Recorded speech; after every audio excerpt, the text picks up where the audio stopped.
Good evening, good afternoon, whatever time of day it is. Hey, this is Pastor Schoen, and it's a joy to be able to bring God's Word to you once again. It's on our little devotions.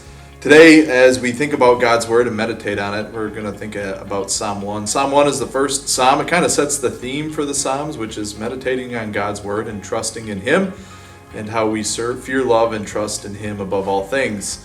Psalm 1 is a neat psalm because it compares the way of the righteous with the way of the wicked. It compares the way of someone who meditates on God's word versus the one who walks and sits and stands among the wicked.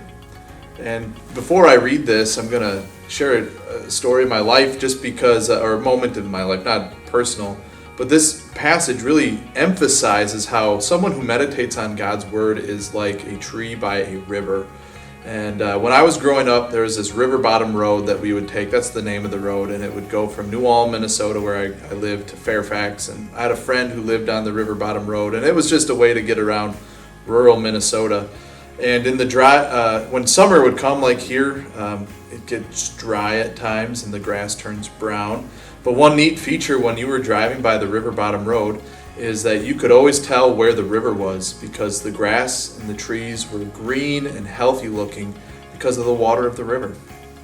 The psalm writer is going to use that picture to describe how we are when we meditate on God's word, when we take it in and think about all that God has done for us. God, through His word, feeds us so that even though we might be in this dry, barren world, or it feels like everything around us is dry, or the wicked are all around us, whatever it may be, we're not withered.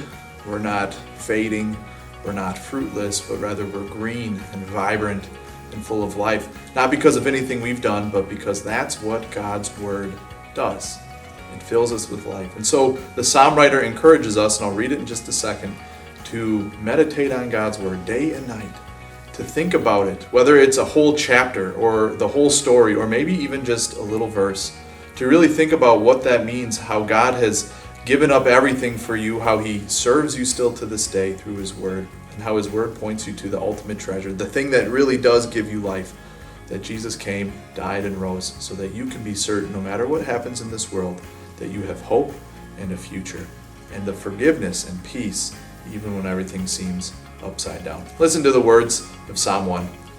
How happy is the one who does not walk in the advice of the wicked, or stand in the pathway with sinners, or sit in the company of mockers. Instead, his delight is in the Lord's instruction, and he meditates on it day and night. He is like a tree planted beside flowing streams that bears its fruit in its season, and its leaf does not wither. Whatever he does prosper. The wicked are not like this. Instead, they are like the chaff that the wind blows away. Therefore, the wicked will not stand up in the judgment, nor sinners in the assembly of the righteous. For the Lord watches over the way of the righteous, but the way of the wicked leads to ruin. This is the word of the Lord.